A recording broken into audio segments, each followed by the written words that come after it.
미니멀리즘은 이름 그대로 최소화를 목표로 합니다. 가장 먼저 회화가 주는 환상을 제거하고자 합니다. 건축가이자 조각가였던 토니 스미스는 미술관에 전시될 작품을 위해서 작품을 스스로 제작하지 않고 그냥 단지 공장에 전화를 겁니다.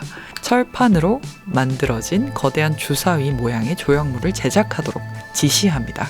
결과적으로 작품은 더 이상 개인의 예술적인 표현이 아니라 그 자체로 존재하게 되는 것이죠. 이들은 과감히 이렇게 질문합니다. 예술에서 정말로 필요한 것은 무엇인가 하고요.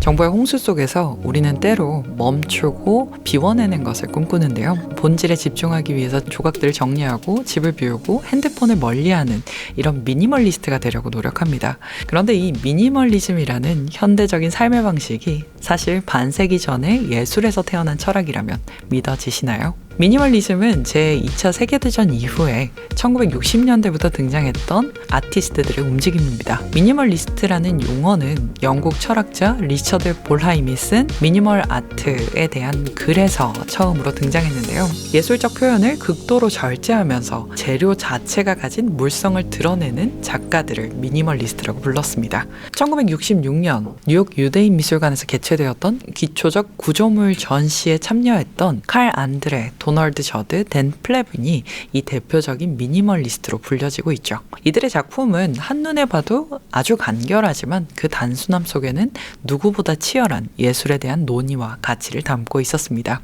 미니멀리즘은 이름 그대로 최소화를 목표로 합니다. 그러나 단순하게 줄이고 비우는 것이 목적은 아니고요. 이들은 과감히 이렇게 질문합니다. 예술에서 정말로 필요한 것은 무엇인가 하고요. 그 답을 찾기 위해서 이 미니멀리스트들은 우리가 당연하게 받아들이던 불필요한 요소들을 하나하나 제거해 나가고자 했습니다. 형태를 복잡하게 꾸미는 이런 장식적인 요소들, 특정 감정들을 암시하는 표현들, 그리고 환영적인 효과를 모두 배제해서 작품이 가진 본질 그 자체를 탐구했는데요. 로버트 모리스는 처음 이런 조각을 만들었을 때 다음과 같이 회상합니다. 전기톱으로 합판을 자르면서 나는 기가 터질 것 같은 이 소음 밑으로 아니요 라고 단호하고도 가슴이 후련해지는 소리가 방 안에서 울려 퍼지는 것을 들을 수 있었다. 그것은 초월성과 영적인 가치, 영웅적인 스케일, 고뇌에 찬 결정, 역사주의적인 서사, 비싼 예술품, 지적 구조, 흥미로운 시각 경험 모두에 대한 아니오를 의미했다. 모리스의 이 아니오는요, 예술을 가둬두던 온갖 규칙과 전통, 장인정신, 환영주의에 대한 거부였다고 합니다. 여기에서 말하는 이 환영주의는요, 눈을 통해서 받아들이는 어떤 메시지, 이미지, 감정을 암시하는 의도를 의미합니다. 예를 들어서 우리가 루브르 미술관에서 보는 회화 속에 그려진 이런 묘사된 풍경들, 인물들, 이런 이미지들은요, 우리에게 실제와 같은 환영을 제시하고 있습니다. 형태와 주제가 사라진 추상주의의 그림조차도요, 역동적인 붓질과 물감의 두께 차로 인해서 마치 어떠한 형상이 보여지는 것 같기도 합니다. 미니멀리즘은 가장 먼저 이러한 회화가 주는 환상을 제거하고자 합니다. 어떠한 이야기나 환영을 제공하지 않고 그냥 그 자체로 존재하는 작품을 만들기 위해서 말이죠. 예술의 가장 큰 특징 중 하나였던 이 환영이 사라지고요. 작품은 아무런 이야기를 담지 않는 하나의 마치 사물과 가까워집니다. 도널드 저드는 작품들에 대해서 특수한 사물들이라고 부르면서 다음과 같이 이야기합니다. 3차원은 실제 공간이다. 그것은 환영주의 문제와 즉물적인 공간의 문제, 즉 회화적인 흔적과 색으로 된 공간의 문제를 제거한다. 이것은 유럽 미술에서 온 가장 못마땅한 유산들 중 하나를 제거하는 일이다. 그의 주장은 단순합니다. 예술은 이제 평면적인 화면에서 벗어나서요, 실제 공간에 자리 잡은 특정한 사물이 되어야 된다는 것이었습니다. 우리가 실제로 둘러볼 수 있고 만질 수도 있는 물리적 사물로서 예술을 만들어야 한다는 겁니다. 벽에 걸려져 있는 그림이 아니라 공간 안에 자리 잡은 회화도 조각도 아닌 순수한 조형적 본능만이 강조된 사물로 말이죠. 도널드 저드의 쌓기라는 작업은요, 똑같은 모양을 가진 커다란 철 상자들로 구성되어 있습니다. 잘 정돈되어서 마치 어떤 규칙이 있는 것처럼 각 상자의 크기는 완전히 똑같고요. 설치되어 있는 간격도 일정합니다. 연속적으로 반복되어 있는 이 강철로 만들어진 박스, 상자들은 이렇게 수직으로 배열되어 있을 뿐인데요. 미니멀리즘은 이 뒤샹의 레디메이드 개념을 계승해서 기성품과 대량 생산된 산업 재료를 재료들을 작품 재료로서 선택했습니다. 저드의 작품과 같이 강철이라든지 알루미늄, 납, 구리, 벽돌과 같은 재료들은요, 작품이 특별하거나 유일할 수 있는 가능성을 거부하고 있습니다. 미니멀리즘의 이 사물화 철학은요, 단순히 작품의 형태를 간결하게 만드는 데 그치지 않고 예술 개념과 제작 방식을 이렇게 근본적으로 재구성하고 있습니다. 미니멀리스트는 작품에서 재료뿐만 아니라 작품을 만드는 과정도 외부로 옮기면서 작품에서 작가가 직접적인 손길마저 없앨 수 있음을 보여주고자 합니다. 예술 작품은 더 이상 아틀리에에서 장인의 손으로 정교하게 완성되는 물건이 아닙니다. 오히려 공장에서 외부 제작자가 작가의 아이디어를 물리적으로 구현하는 그런 형태를 띠는데요. 건축가이자 조각가였던 토니 스미스는 미술관에 전시될 작품을 위해서 작품을 스스로 제작하지 않고 그냥 단지 공장에 전화를 겁니다. 어떠한 스케치나 드로잉도 없이 통화로만요, 철판으로 만들어진 거대한 주사위 모양의 조형물을 제작하도록 지시합니다. 죽다 혹은 주사위라는 이런 의미를 가진 다이라는 작품은요, 정육면체 철판의 모습을 하고 그의 손길이나 작가의 감정 자체가 아니라 단순히 그의 지시만으로 탄생하고 있습니다. 결과적으로 작품은 더 이상 개인의 예술적인 표현이 아니라 그 자체로 존재하게 되는 것이죠.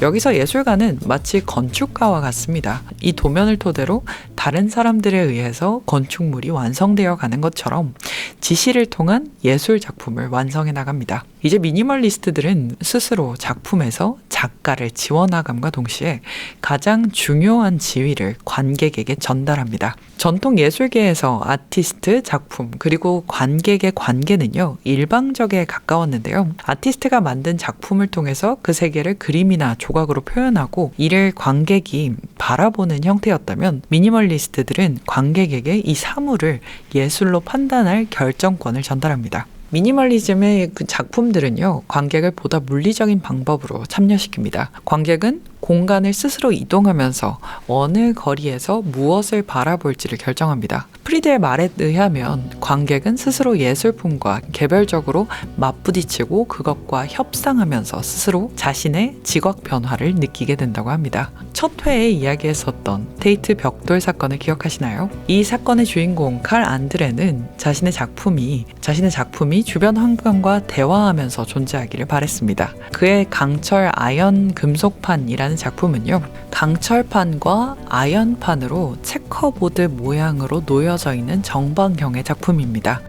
이 작품 주변으로 미술관에서 흔히 볼 수 있는 작품을 보호하기 위한 울타리라든지 넘어가지 마시오라는 어떠한 경고도 존재하지 않는데요. 작품은 바닥에 놓여 있으면서 그 작품과 바닥 공간도 이 작품의 일부분으로 끌어들입니다. 이 시작도 끝도 없는 이 작품을 관객들은 스스로의 목적, 그리고 이 느낌을 따라서 그 위를 걸어다니면서 작품을 받아들이게 되는데요. 이 위에서 관객은 재료가 가지고 있는 물성, 금속을 밟는 느낌과 재료가 가지고 있는 무게를 느끼게 됩니다. 작품과 그 주변의 공간은 관객의 영역이자 3차원상에 실제로 존재하는 현실의 한 부분이 되어서요, 감각을 통해 재료와 공간에 대해서 생각해 볼 기회를 제공합니다.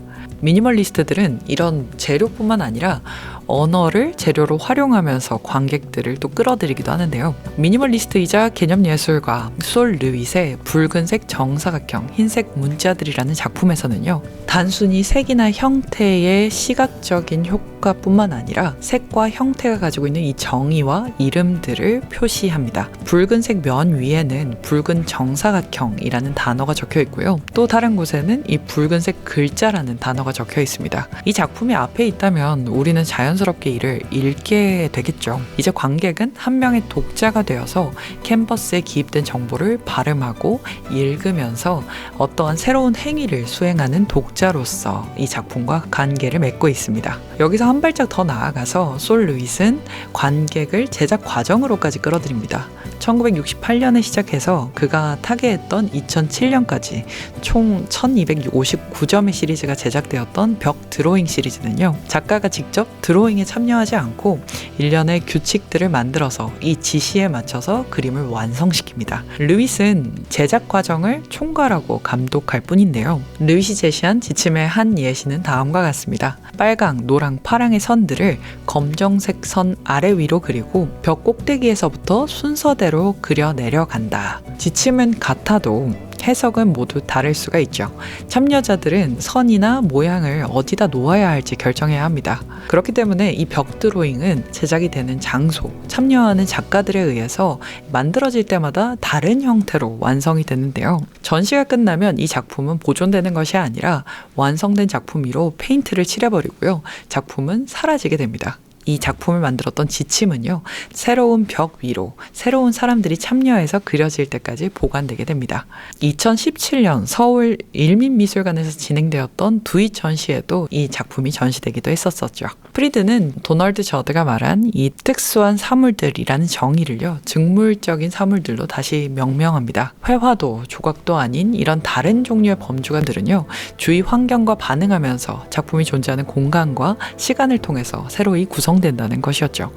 그리고 이를 완성시키는 관객은 마치 무대 위에서 연기를 하고 있는 배우와 같다고 얘기합니다. 작품 앞에서 관객은 무대에 올라서 그 시공간에서만 유효한 미학적인 경험을 하게 된다고 주장합니다. 관객과 공간에 대한 이 미니멀리즘의 탐구는요, 미술관이라는 장소, 시간성, 그리고 이 신체에 대한 논의로 이어지게 됩니다. 설치되거나 제작된 장소에서만 의미를 지니는 장소 특정적 미술은요, 미니멀리즘의 근원을 두고 발전해 나가게 되는데요. 다음 시간에는 예술에 있어서의 공간, 장소, 이를 둘러싼 제도에 대한 이야기로 돌아오겠습니다.